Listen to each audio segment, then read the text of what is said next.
Hello, everybody. Welcome to another episode, TCSN Live. I have Rainer Shea on the show today.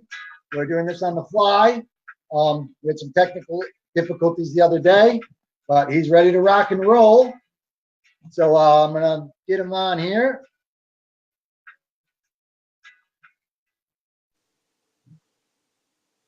Hello. Hey, how we doing? Oh, I'm glad I could connect to this. Sweet. I'm glad to have you on. So, first off, I've been reading your stuff for a while now, and I really enjoy reading it, just to let you know. We've been sharing it around and stuff. And I'm excited to have you on because one thing is, how old are you? I'm 18. 18. That's amazing to me because you wouldn't think that when you read the articles. I'll tell you that. I'm learning a lot from you. I'm 40 plus. So where did you, are you in college now or Yeah, I'm did in you college. graduate high school? You are? Cool. Yeah. What school do you go to? College of the Redwoods in Northern California.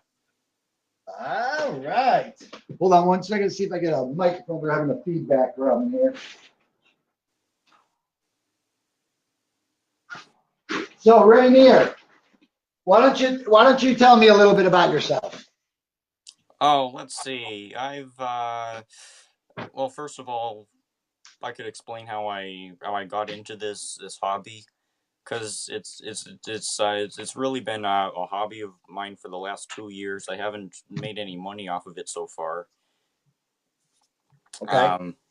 I got into it during the 2016 election, when Bernie Sanders inspired me to get involved in politics, Yeah. and uh, that was kind of a defining point in like July of 2016, when Bernie Sanders was cheated, and when I saw the injustices that are going on, and when I saw how corrupt our political system has gotten, and how it needs to change, and at a certain point, I felt inspired to get involved myself, and Excellent. and I saw that given how all these economic and social factors are converging right now, and how these next few years after 2016 we're going to be ripe for uh, for some political upheavals, and for and and at a good time for people like me to step in and try to get involved, and try to end the injustices and the corruption, and the and so I started getting involved by starting a blog. I Okay. started my blog, con2020.blogspot.com, Right. Okay. and I've been writing articles every few days since. Oh yeah. And now you work off of the Medium platform as well, correct? Yes, And then yes, do you have a couple other? You have your you have your blog site, and then you have Medium. Those are the two and main ones that I noticed usually. and then Newslog, and also the guy on Journal has been featuring my stuff lately. Nice. Okay. See, you're moving up quickly, and I feel that you're going to. I know that you posted our TCSN newsreel a lot, and we've got you on that page, and I've been sharing your stuff through that. We have a little way of what we're doing stuff, because I'll say that what I've experienced is that I don't think you have radical ideas at all, but I think that a lot of people will try to paint your ideas as radical, and that's because of one reason, mostly because they've been taught things like the word socialism is bad. I remember growing up in America. I'm 40. During the 80s and 90s, we played GI Joes in the backyard. We all knew that the bad guys were the communists. Like, that's what we were raised on. Now, that's propaganda, in my opinion. So what we're trying to do is get the word out there to everybody and without chasing everybody away at the same time. That's our mission with the newsreel. Yeah. So we have the newsreel where if you go to the page, you're going to see more. I don't want to say extreme because I don't think it's extreme, but you're going to see more of what our ideas really are, focused on you, and then a lot of other people that we work with. But if you try to share that stuff around, you know, Facebook alone doesn't like. I've noticed they don't like some of your stuff. Some of your posts don't get shared, and it's not because we're not sharing them. It's because the algorithm straight up see them, what's in it, and it either assumes that nobody's going to like it, or maybe Facebook is working for the bigger guys and they're being told not to share stuff. Like keywords. I mean, Facebook is a pretty weird place, and I'm not going to automatically assume that it's political censorship. Right. Since I've seen people get banned for stupid stuff, random stuff. Oh yeah. But there's definitely been an uptick of political censorship in the last 2 years. That's been an alarming trend in our society, and in these big companies, which have been coordinating with the intelligence agencies seemingly from the start, because I've seen Caitlin Johnstone. Her explanation for that is big companies and plutocrats have a natural incentive to coordinate with the government. So there's going to be naturally there's massive collusion between the media and between these social media companies, and and between I mean it's a corporate state. It's a corporate coup that's taken place. Yeah, so you're saying, explain that. Explain this corporate coup in this corporate state. Well, one example is what is it? The Domestic Security Alliance Council that was formed in 2005, and between something like 200 of the largest corporations, they entered into an alliance with these government agencies and these law enforcement centers to supposedly that would make it easier for them to coordinate. Supposedly that would make national security better, but they used this to have the big banks coordinate with law enforcement to spy on and crack down on Occupy Wall Street. And the Domestic Security Alliance Council is one more blatant example of the corporate government collusion. And then there's examples like Amazon, which is tied to the Washington Post through Bezos, and how that's it's closely tied with the government and with the military intelligence complex, and how there's this. So it's no wonder that the Washington Post has put out so much propaganda, and has become not just not just biased, but pretty much directly tied to the state.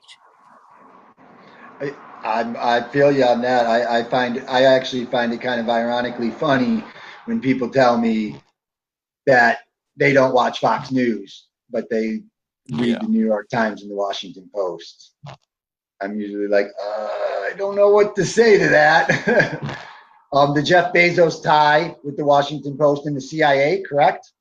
Yes, then there's as for how the social media companies are tied to the government.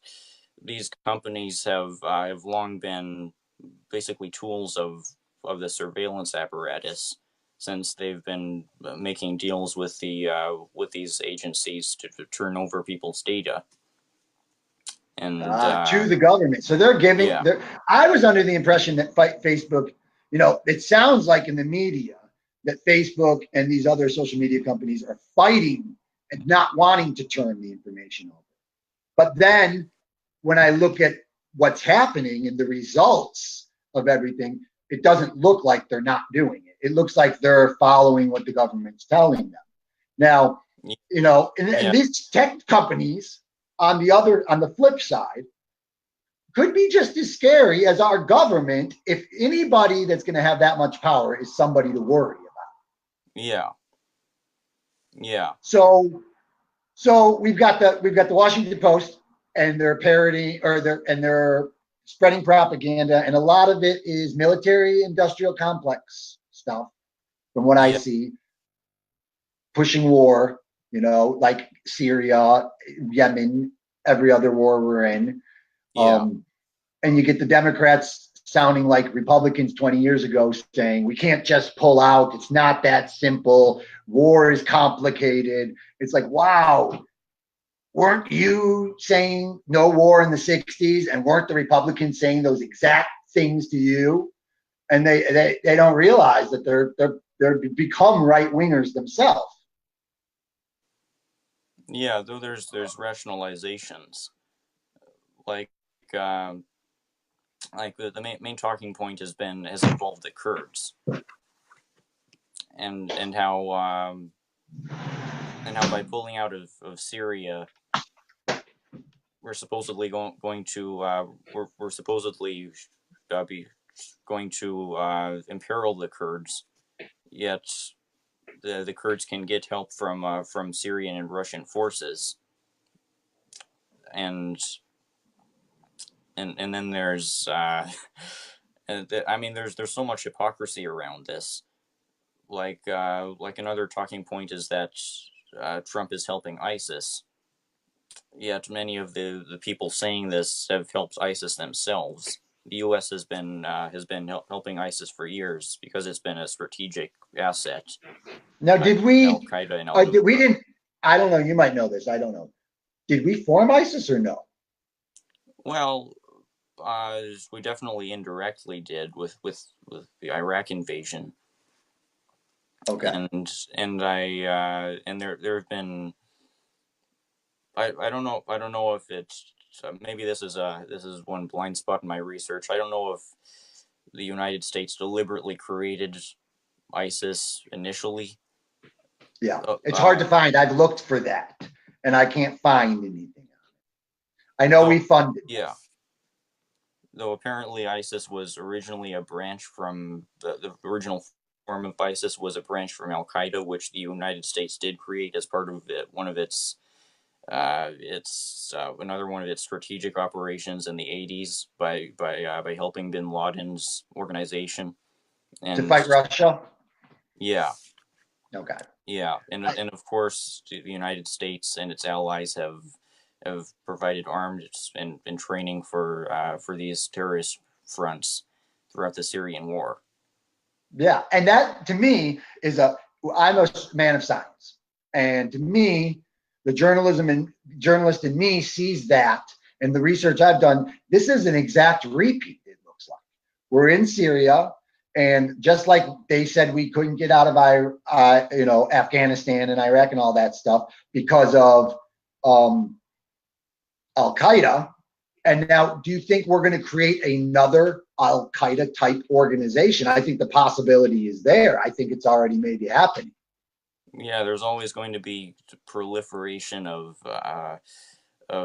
terrorist activities, including isolated ones when society is destabilized, when a region is destabilized, and when the room for these radical elements to form is made, because this is a broader problem than the Middle East.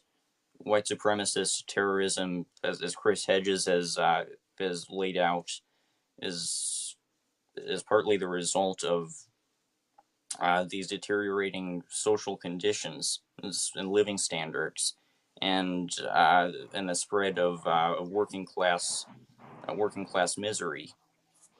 And a lot of people have turned to violence or radical ideologies as catharsis. Right. It happens. So the idea I always say is, why aren't we building schools? Why aren't we building shelters out there and gardens and farms. I think that would help. Yeah. Is that do you think that's just not rational right now? Do you think if we invested all our money in going out there and actually trying to build schools, maybe not in the war zones, but as close to the war zones as you can?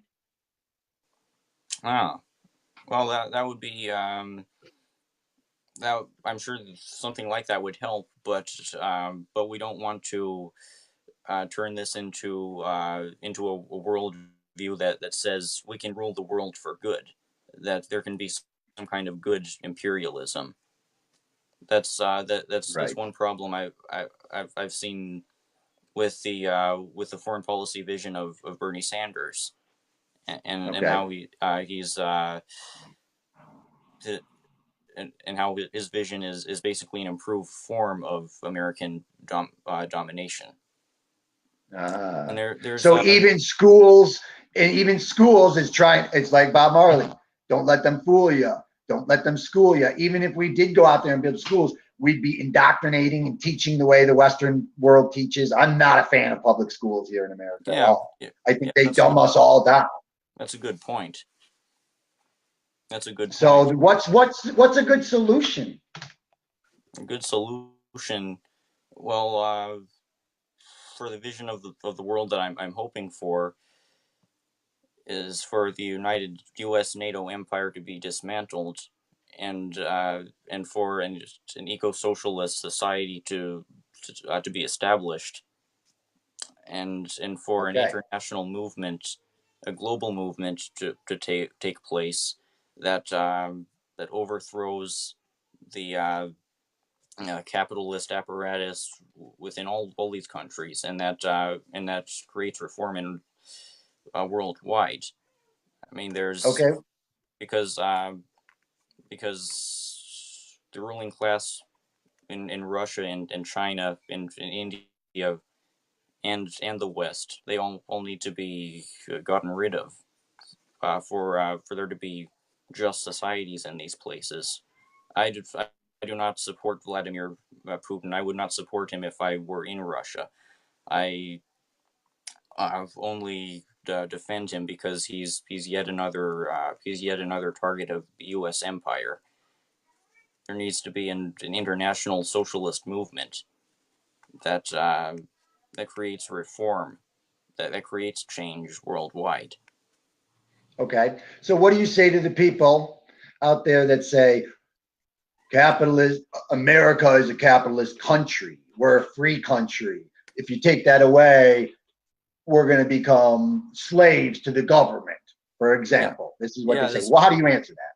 Yeah, this debate has been going on for 200 years, and I've looked at the history of socialism and capitalism, and I've seen how in capitalist countries, what always happens is that those with the most capital control the government, and society becomes corrupted towards serving those at the top. Society becomes unequal, and it's often resulted in economic decline, and in the creation of fascist societies like in Nazi Germany, and in our society right now. Right.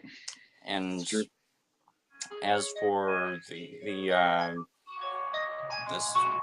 as for the socialist societies, it's true that there have been socialist societies in the throughout history that have been turned dictatorial, or that have had other sorts of human rights violations, or those kinds of problems. Right.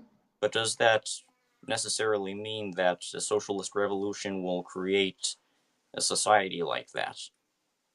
I don't think so. No. It does not, because the creation of the Stalinist countries was the result of Stalinism triumphing over the real vision of socialism and the defeat of Trotskyism. And so I have another question for you. What's the difference between socialism and then communism? Well, it seems that since I've looked up the definition, socialism means common ownership over the means of production, distribution, and exchange, and communism means basically the abolition of private property. It means the abolition of the power of that human beings can have uh, to take advantage over another by arbitrarily seizing wealth and power and property. And when I think about it objectively, communism should be the ultimate objective, isn't it?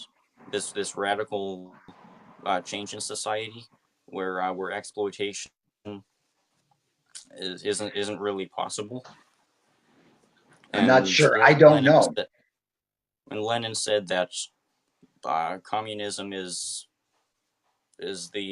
what comes from socialism. That communism is the ultimate stage of socialism, and so I don't want to make socialism and communism make it seem like the same thing. And when I make these statements about these systems, but by advocating for socialism, I'm ultimately looking to bring society towards communism or something resembling it, Right. where So then we have capitalism, and then the ultimate stage of capitalism, and is unrestrained capitalism usually leads to fascism or totalitarianism, which I can't even barely say. yeah, And then you got dictator. So and then if you're saying socialism leads to communism, that makes me think that that's not good. Now, when you say the socialism thing, the business, I'm recently learning from you and everybody else, Chris Hedges, and I'm reading, and Caitlin. I mean, I'm trying my best to figure this stuff out. And it seems like the ownership of business, where it's split up between everybody that's in the business, seems so the right direction. Like, I think if you're running a business in your house by yourself, it's your business.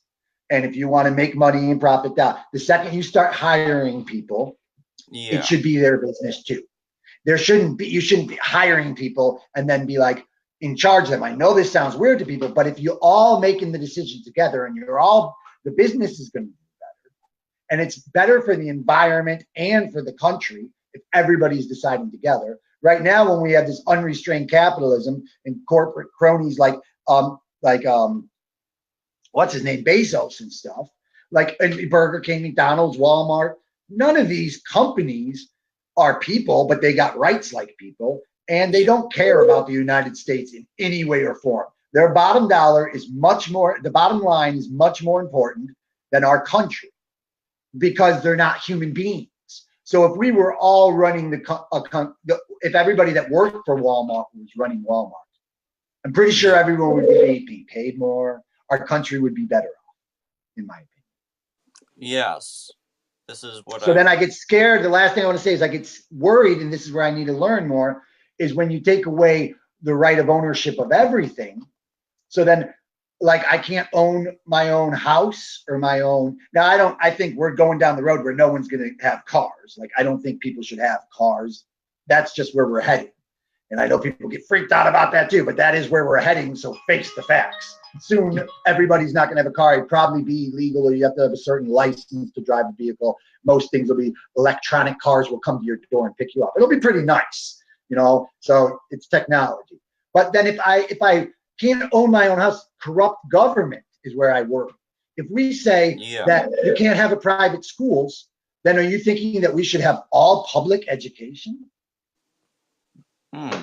Well, a good solution to that is to acknowledge that these established socialist societies in the past, they've had legitimate flaws in them. And I saw this recent interview I saw this interview with the Marxist professor Richard Wolff, and he said that the problem Just with learn it. with many socialist societies is that they've turned everything over to a centralized committee government committee that controls how society operates, and a good solution to that would be to democratize companies and create cooperatives. Basically, Okay, to now turn that's everything cool. into a big co-op, Yeah, right and, on. and to Yeah, and to change the system in that way. It doesn't have to I be like that. yeah, it doesn't have to be because we can change our minds. We can change our how we can change our ideologies, or we Good. can change the definitions of these systems. It doesn't have Right, to be right. rooted in an orthodoxy.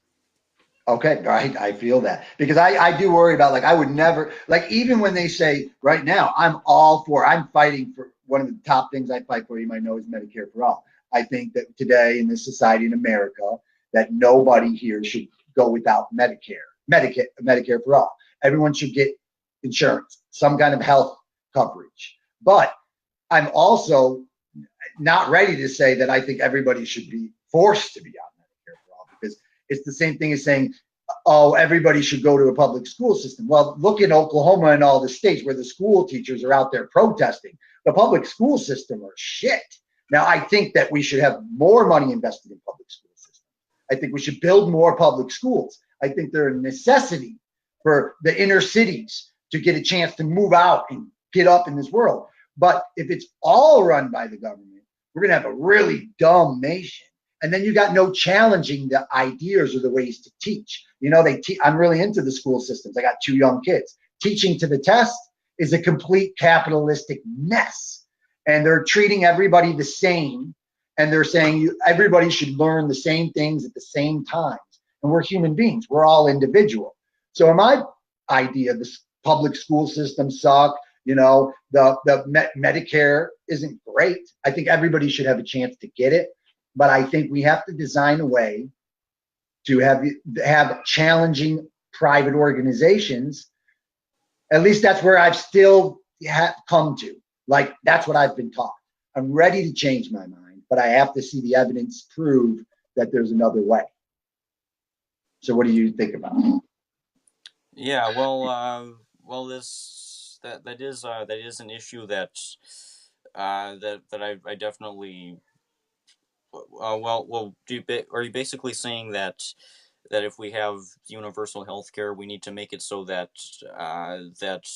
it's not mandatory to receive the care that the government says that we have to get? Yeah, I think not like Obama, where I don't think everybody. I think we're going to have taxes. Face the facts. You're going to pay your taxes. Everyone's going to have to pay taxes for Medicare for all. But I think if you have a lot of money, I think you should be able to go to a different doctor or get different insurance. My son's type 1 diabetic. Okay, he's got type 1 diabetes.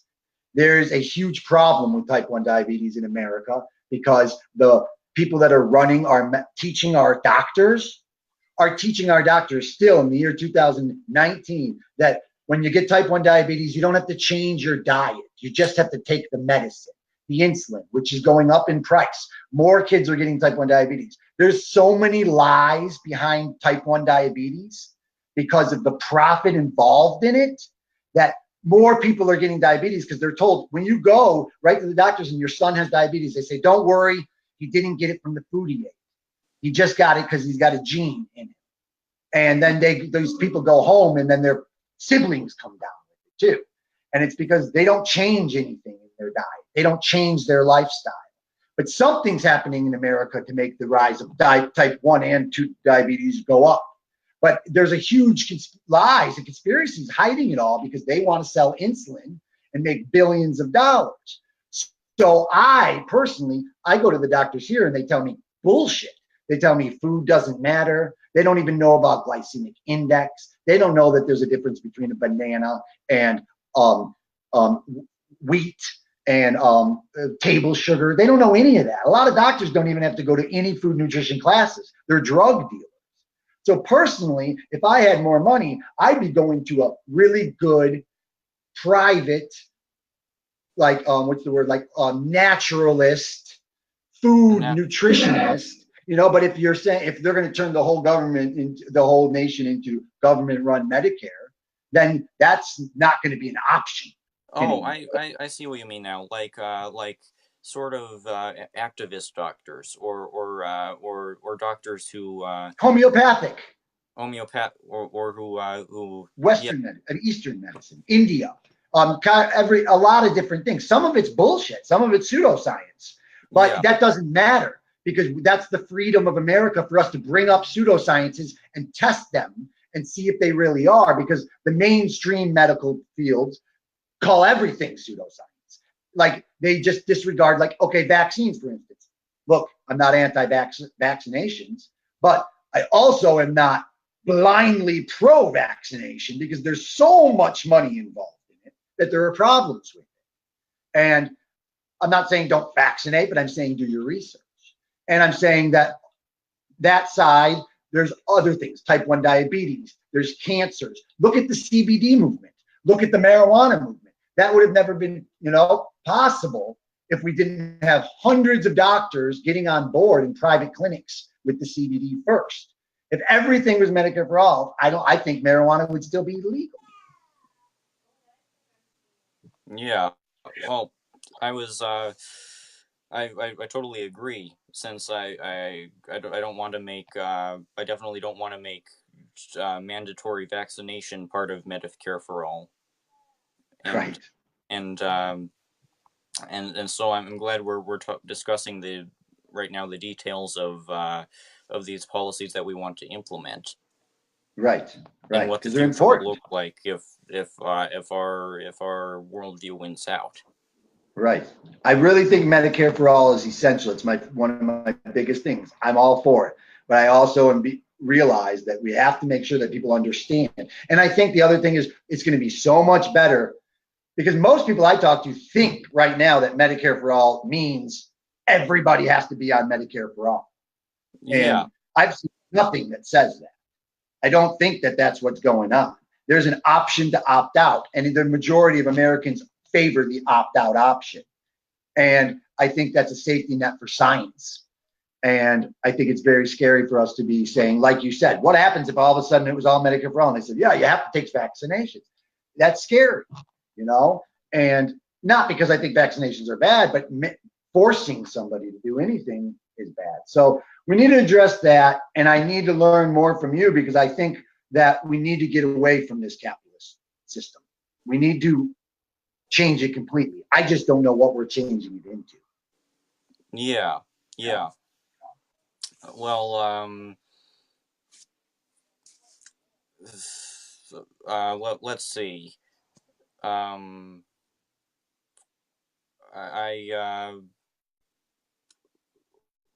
Let's see. I've right now I'm talking about how I'm writing these articles about how basically we need to move beyond capitalism if we want to solve climate change. Oh yes. And how capitalist solutions to climate change aren't really feasible because the incentive to create profits will still create more CO2 emissions from corporations, even if these companies are using green technologies. Yep. And I've come to this conclusion after a few years of studying these issues, because initially I assumed that capitalism is essentially a good system. Yeah, so did I. And that it just needs to be reformed. And I'm still seeing a lot of people who some people who really insist that that capitalism is essentially good and yeah, Robert Reich, Saving Capitalism. I watched that. It's too late. We don't want to do that. And I have a prime example. In the 1990s, I pushed into the organic movement. I started learning about organic. In 1990s, the California Act, the Organic California Act, was in the 90s. So when I was eating food out here in California, when I came out to the West Coast and stuff, I'd always look for the label to say the Certified California Act of Organic. I can't remember what it said. But that was a good label. And then the USDA came out in the early 2000s, I think, with the new organic label. And the word organic has been totally abused, misused. I actually most times avoid it because there's nothing about it that says it's safe. There's nothing about it that says it's environmentally safe or safe for human consumption. And because of capitalism and making money, they just used the label, changed everything. They still spray tons of pesticides on it. It's just organic, but it's still harmful to the environment. It's harmful to our bodies. And that is, there's no fixing the capitalist system if we don't change the way it's done. And monetary money, I look progressive in the future. I think that if you look at other planets and there are other creatures out there, I think that we're still barbaric if we're using money. Yeah. And I'm thinking about how exactly this transition will work, because obviously there's giant interest towards keeping the system in place, and there's a threat of violence from the police, and I wrote an article last month titled "The Police State is the Ruling Class's Preemptive Defense Against a Revolution," and it warned about how the militarization of police in particular is a danger that we need to be aware of, and that a lot of white Americans are sometimes comically not naive about, maybe because it doesn't affect them as much. True. And Trump has helped militarize police. In 2017, he lifted restrictions on letting local police departments get more army equipment, and we need to look out for this threat, because the response from the state to a mass rebellion will definitely include violence. And I think that the way around it is persistence, and not letting these movements be broken up, because Occupy Wall Street was broken up essentially by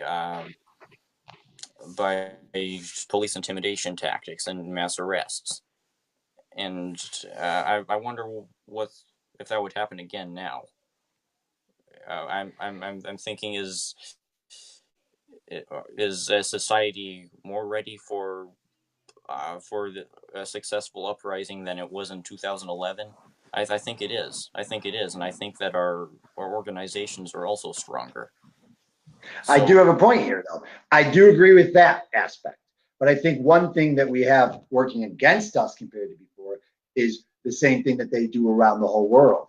Anytime there's a chance of, even if that in the other countries, they have violent revolutions. And anytime there's a starting of a violent revolution, there is civil war, because the best way to stop them have been fight. Now here in America, we're not going to have a violent revolution, not for a long time. So what we need is this peaceful political revolution. But what they're doing here is doing a civil war, a peaceful political civil war.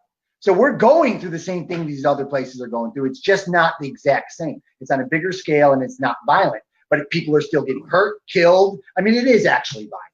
It's just not as violent. Yes.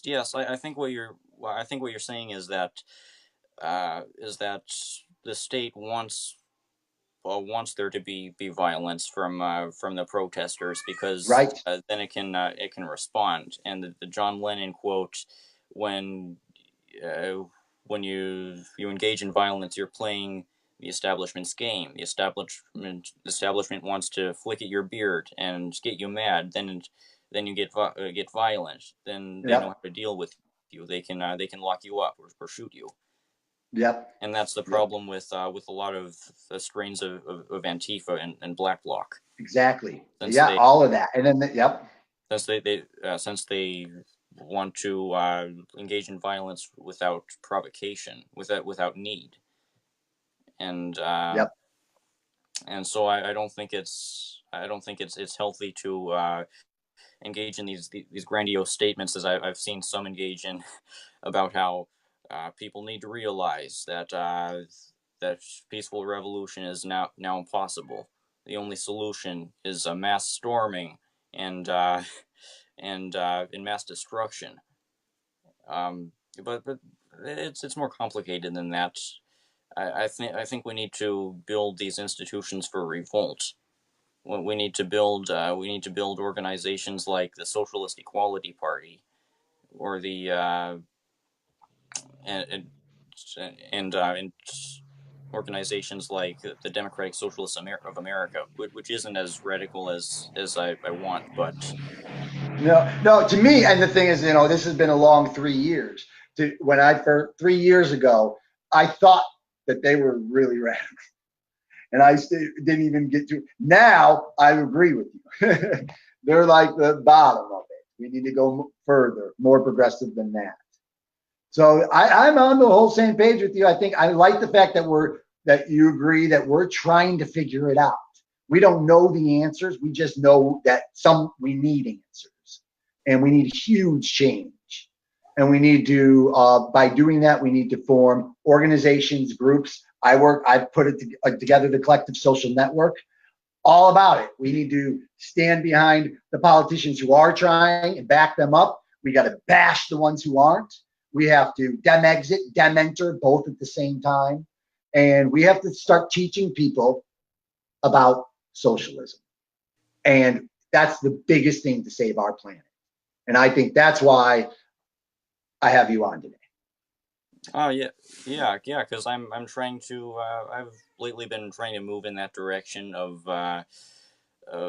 talking to people about the need for a radical change in our society, and I feel like the 2020 election is going to be depressing, because all the mechanisms are in place as they were in 2016 for the sabotage of a progressive candidate in the Democratic primary, and for all these media attacks to marginalize third parties and progressive candidates, and it's overall going to be a circus. There's going to be a lot of distractions from Trump and other places, Yeah. and I don't want to be distracted as much this time. I want to continue. I want to continue doing what we're doing right now, engaging in these conversations and building the organizations that we need to overthrow the corporate state. Yeah, I'm with you, brother. Everybody, this is Rainer Shea.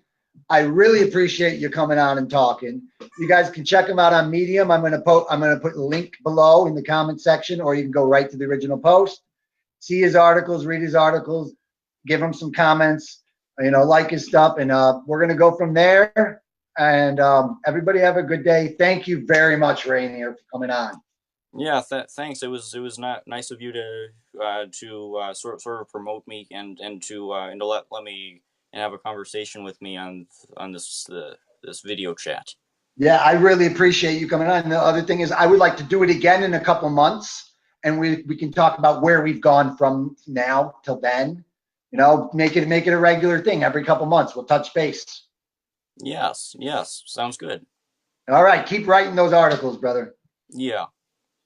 Everybody have a great day. This is the Collective Social Network. That was Rainer Shea, who writes for Medium and a couple other sites. You can look him up. Just Google his name, Medium, or you can go to TCSN Newsreel on Facebook. He posts articles there a lot. You can like him on Facebook, follow him there. Thank you for everybody for watching our show today.